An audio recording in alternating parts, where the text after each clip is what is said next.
Hello and welcome to the Focusing Way podcast. I'm your host, David Battistella.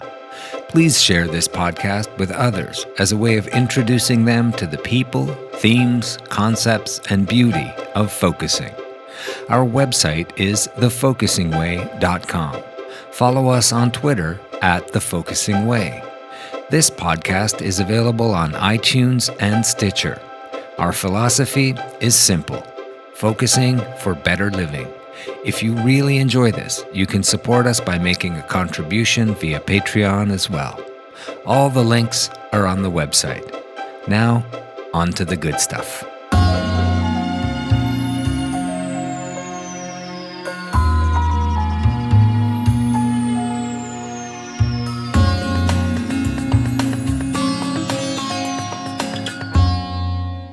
Today on the Focusing Way podcast, Changes Groups with Dr. Kathy McGuire. Changes. That single word stuttered at us by David Bowie in his hallmark song Changes, piped into my ears and hit me. Perhaps like a lot of other people, it hit me directly. I was one of those listeners, feeling like the world and everything around me was changing at a pace I could not really handle, and now someone else was, through his music, telling it back to me, letting me know that they were feeling it too. With a guitar and a microphone, he suddenly was telling everybody what he was feeling and what we as a collective were feeling at the same time. A sense of community formed around the ideas in that song. They were the stars and we were fans, and together we knew something everyone else could not quite grasp. Now, I know you all want to hear the song now, but I can only play you 7 seconds without infringing copyright, so here's a little refresher.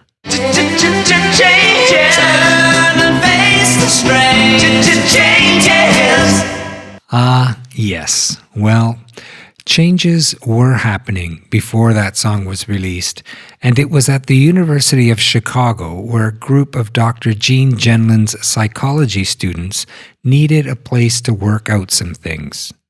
They began meeting to discuss the changes going on around them, and these early changes groups evolved as a formal focusing practice. A community formed, and that community began working with focusing in a group setting. These groups were called changes groups. One of the people who was right there and will describe her experiences is Dr. Kathy McGuire, who was a student of Dr. Eugene Gendlin at the time.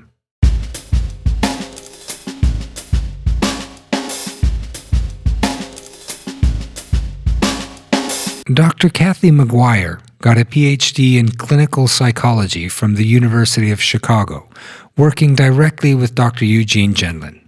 She was a focusing-oriented therapist and workshop facilitator for 40 years. Her many articles and manuals can be found at her website for Creative Edge Focusing, cefocusing.com. As a co-founder of the original Changes Listening Focusing community in 1971, Dr. McGuire sees empathic listening and experiential focusing as co-equal skills. From her experience, a Changes community is a training laboratory in how to live in community, how to overcome prejudice, and increase tolerance for difference and uniqueness. People can practice not only focusing, but interpersonal conflict resolution and group decision-making using listening focusing skills.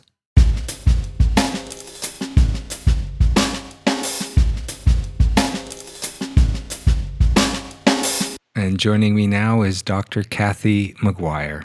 Dr. McGuire, Kathy, thank you so much for being with us today. Mm-hmm.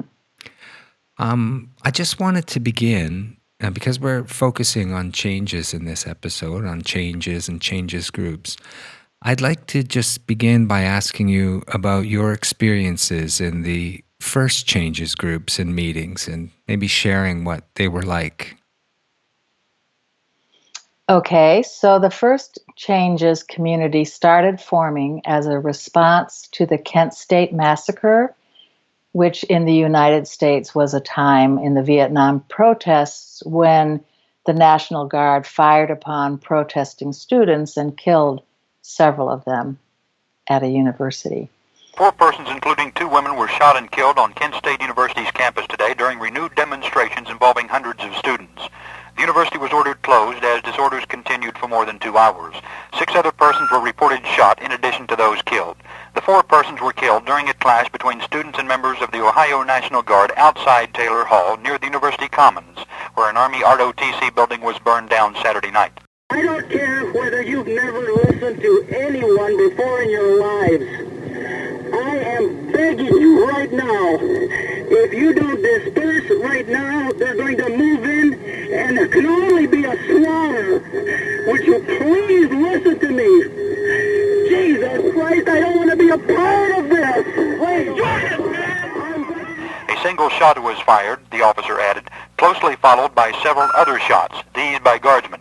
Officers with the Guard ordered an immediate ceasefire and continued to move to the Commons, where ambulances were dispatched to move the casualties. This is John Preston Smith reporting from Kent State University for WKSU News.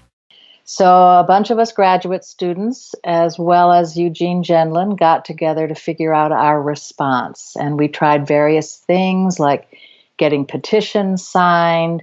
And then we decided we needed to find something that was really more specific to our own quest as clinical psychology students and developmental psychology students. So we started a hotline, which was kind of a thing to do in those days, kind of a suicide and drug talk down phone hotline. But we were unique in that we invited everybody who called on that hotline to come to a meeting on Sunday evenings where we really tried to teach everyone as equals both focusing and listening skills. Now, to get to that point, we had a lot of meetings about what we were going to do. And those meetings were just as bad as everybody's meetings. And Jenlin was part of those meetings and suffered from the frustration that we all did, and also tried to input his own perspective. And eventually he just said, we have to stop having meetings and start doing what we're talking about. And what we were talking about were these empathic listening and experiential focusing skills. Mm-hmm. So we set all the decision making aside to another time before the actual meetings and spent the meetings exchanging focusing and listening terms. And we did have to work on developing and articulating what these skills were. But the general shape of the Sunday night meetings was somewhere between 15 and 60 people would appear at this church. We would sometimes have a presentation. It could be on Gestalt, but once a year, Jenlin would do a 10-week introductory class. And then we would break up into pairs or triads or small groups and take turns as equals. One person closing their eyes, going inside and paying attention in a focusing way, and the other person offering Carl Rogers' empathic listening. Mm. And that's what we did. We invited from our hotline. We thought we would be open to schizophrenics, people so-called schizophrenics, and drug addicts, and people released from prison. We were modeling ourselves on what R.D. Laing was doing in Scotland and having a community without labels. Mm-hmm. So that was very basic to our perspective, that everybody would be equals in this listening, focusing process. Yeah, I mean, the Kent State thing, triggering all of that, and being a young person at that time and seeing that kind of thing happen to people your own age at another university, what kind of things came out of that? Did that sort of that, obviously generated an emotional response. And I'm just wondering how the early focusing changes groups, how that sort of people were coming out of that experience. Was it helping? Is that what helped you carry it forward? So there were all kinds of things going on at that time. For instance, undergraduates at the University of Chicago had invaded and taken over the administration building as in a sit-in. That was happening at universities. Our male fellow students were being involved in the draft process. They were contemplating going to Canada. I had one fellow graduate student who was pretty much starving himself. His way of avoiding a draft into being in a killing situation that was not part of his spiritual or life beliefs. So there was a lot going on. So Kent State was just kind of a mobilizing thing. And I guess maybe part of it was this Spiro Agnew's attitude toward the hippies and the flower children. I mean, he really spoke of us as like animals. And so I think maybe that fueled this egalitarian emphasis that was the basis of changes, to not label people and overcome that kind of stereotyping and prejudice. So I guess that was part of the basis. Does that answer that question? Or? Yeah. And you said a very beautiful word, egalitarian, which in a very divisive sort of environment right now, globally and in the United States. And, I'm just reminded of how the focusing process, it's rooted in an exchange that is sort of equal, that this sort of sharing time and taking turns and active listening processes. But that's how sort of we've come to know it right now. But could you give me a sense of what the real essence of these early meetings, what that was like for you? Okay, so it was part of our, as graduate students, it was part of our mission to develop a better model for people to be together, both in their everyday living and in their trying to work together on causes. So maybe that was part of being part of this large changing culture. But in our meetings, for instance, I ended up doing my dissertation on incorporating listening and focusing into decision-making meetings, because I would go to meetings of radical feminists or, leftist people, and people were just trashing each other the way people do at meetings. It was not at all simpatico with what we were talking about doing. I mean, we interrupted each other, we dominated each other, we humiliated people. And I think certainly for myself and for the people trying to make changes, we were trying to look for a different model for being together.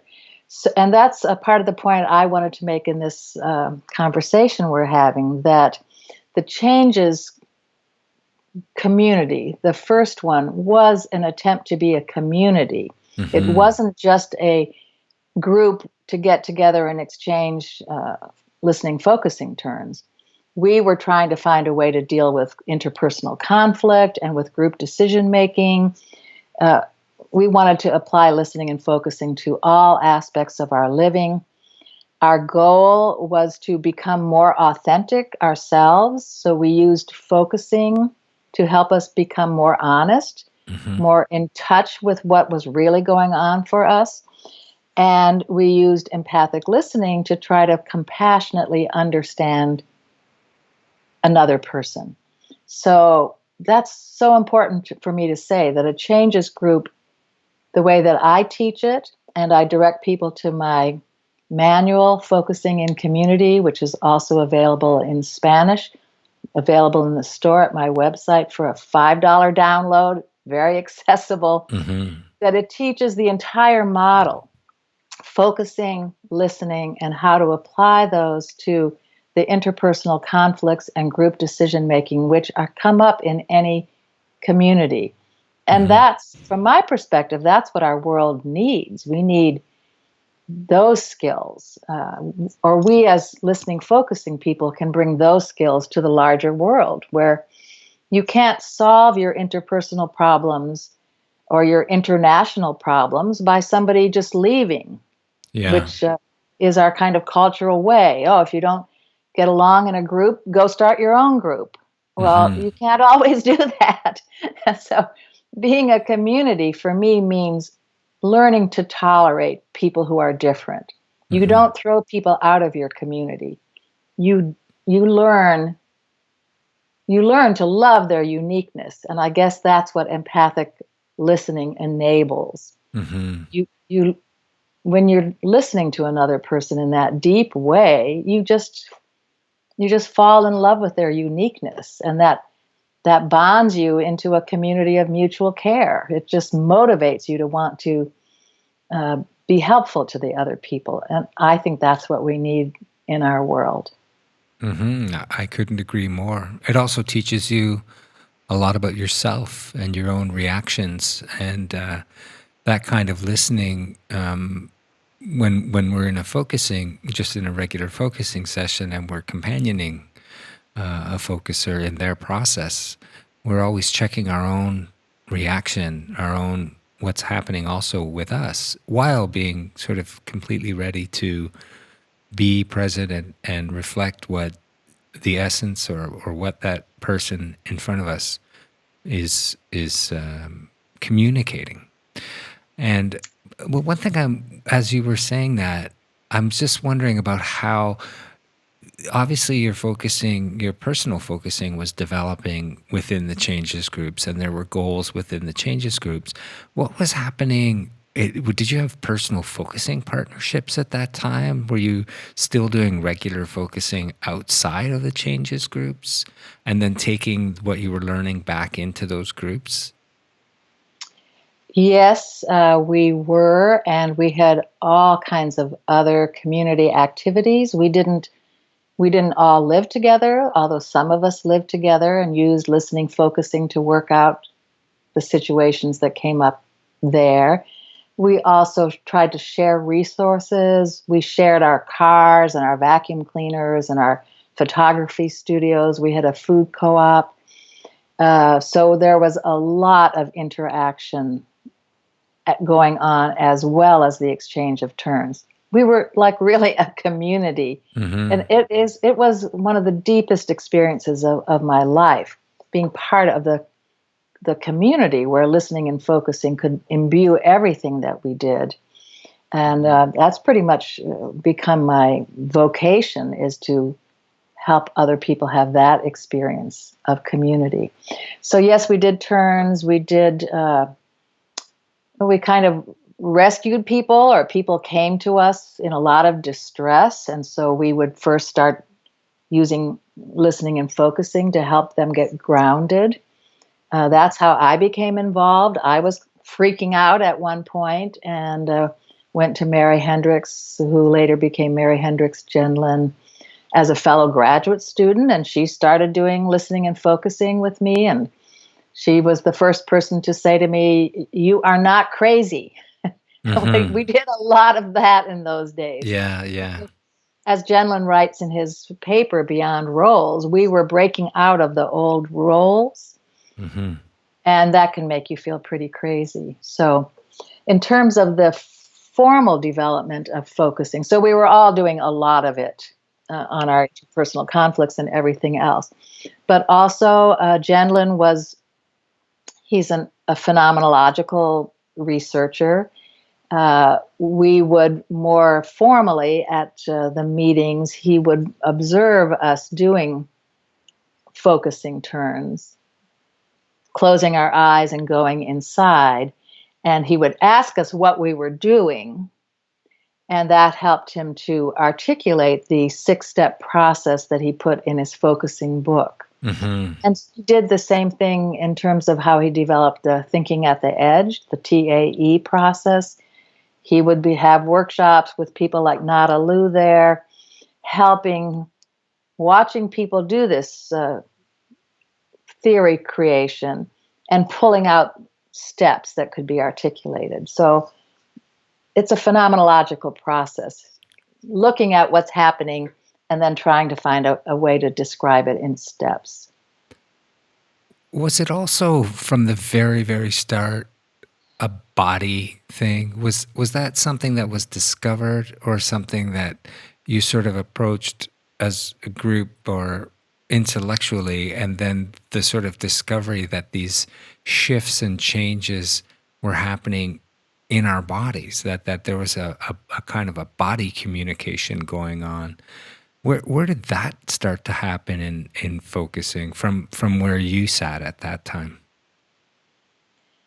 So Jenlin had already for years been developing his psychology and his philosophy around bodily felt meaning. So we didn't create that. I think you could find his earlier articles and books included that. And in fact, people who have talked to Jenlin about, well, where did the idea of focusing come from?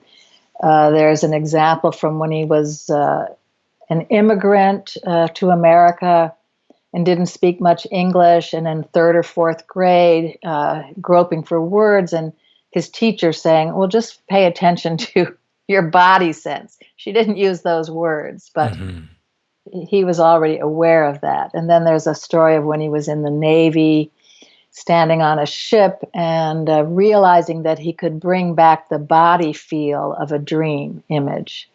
So that the body feel was very grounded in his, probably the dissertation he was working on in philosophy. It was there.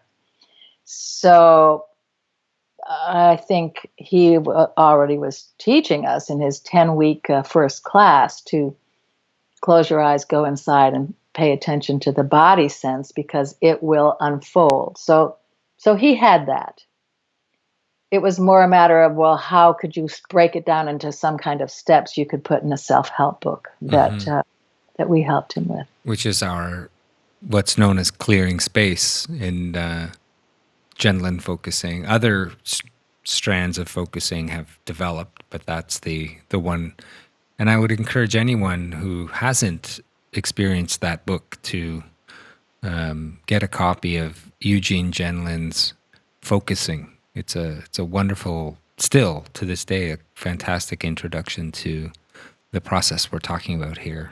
And it is available in so many different languages, and through the Focusing Institute website, people can find teachers in their geographical area in their own language as well as online. So yes, it's the mission of the Focusing Institute is to make focusing findable and accessible, and of which we're both members. And we are. So I wanted to say a little more. You were talking about how the activity of doing empathic listening is also a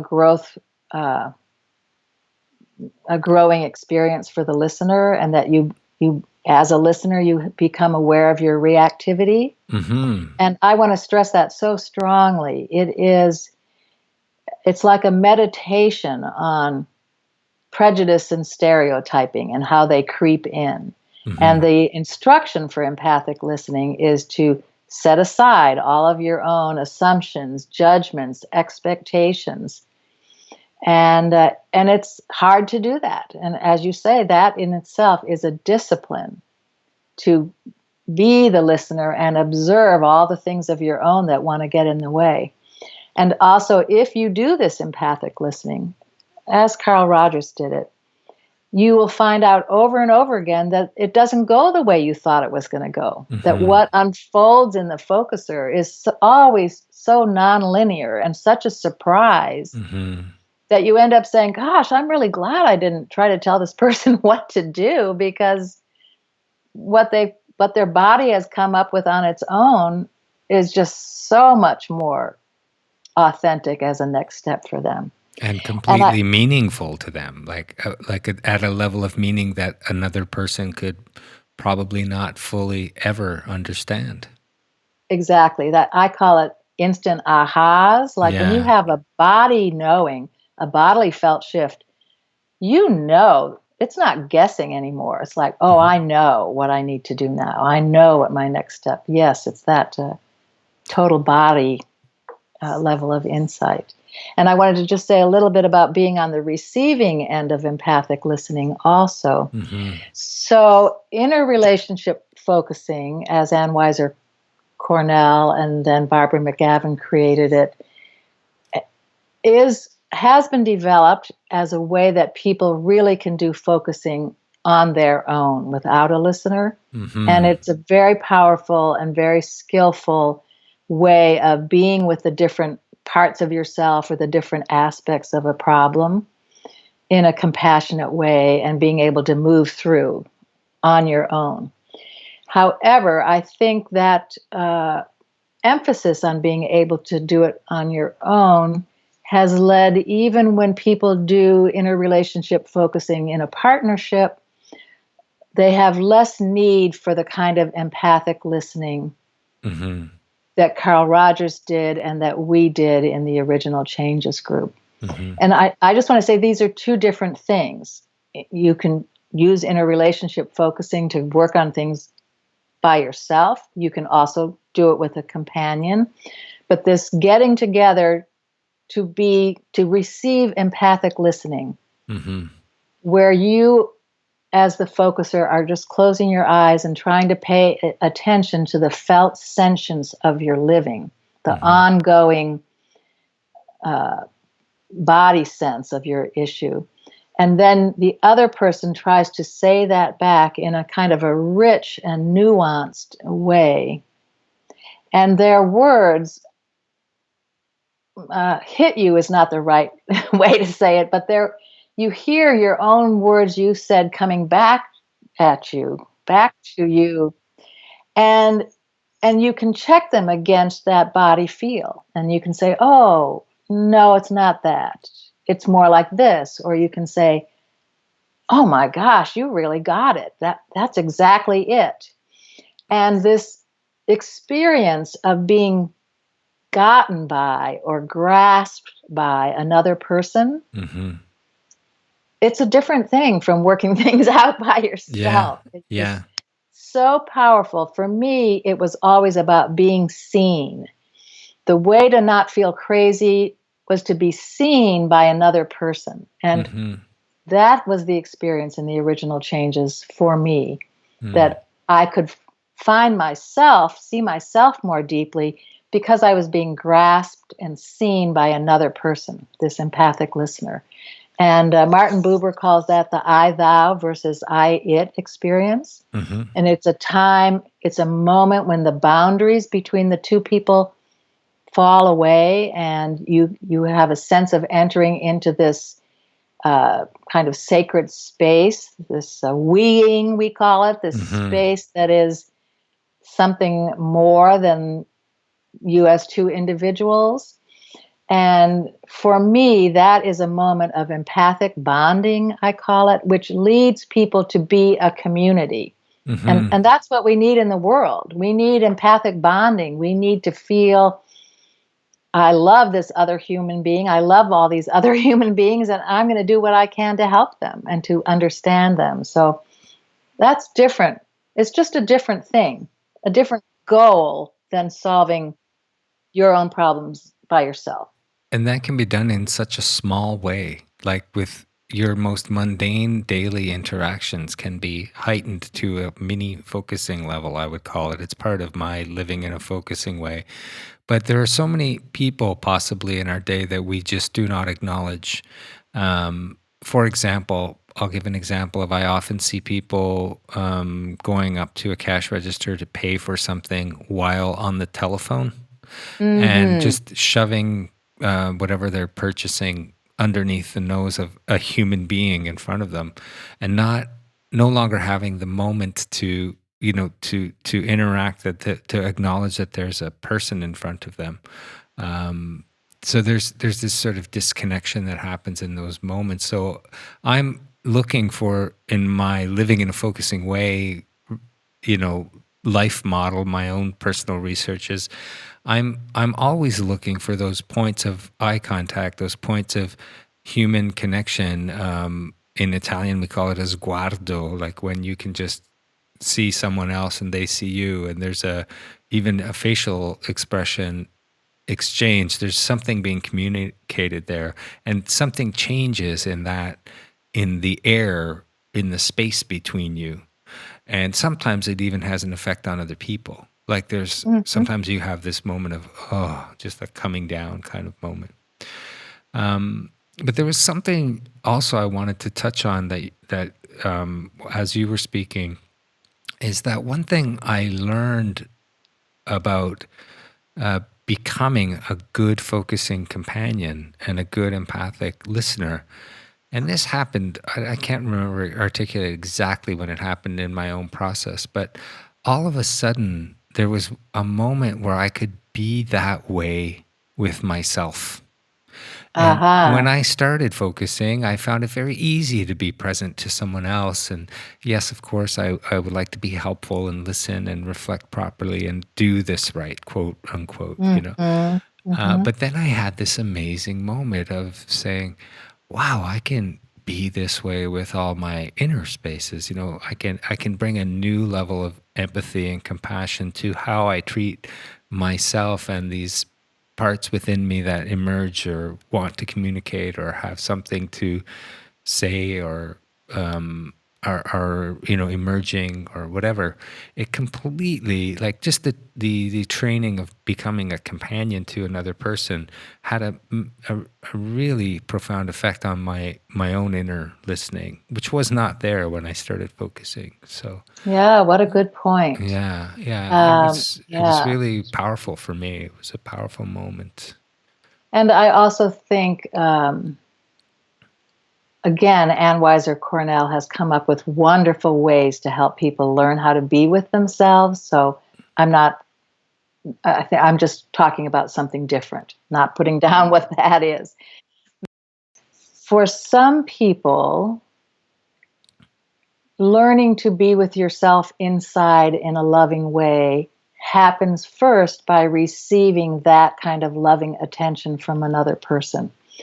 So you were saying just being the listener taught you how to be more compassionate with yourself. Mm-hmm. But I'm also saying, for some of us, receiving that empathic understanding from another person is the beginning of being able to incorporate that and do that inside of ourselves. So not being Ann Weiser Cornell and being my own self, I always taught listening first. And I always taught listening, focusing turns first, rather than trying to teach focusing alone first, because I came more from the experience or the model that it's getting it from somebody on the outside that eventually helps you really give yourself that kind of self-empathy. It's just different ways of going about it.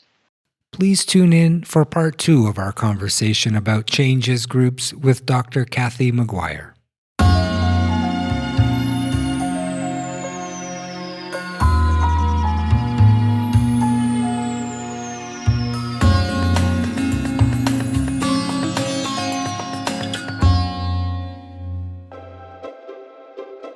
You've been listening to the Focusing Way podcast.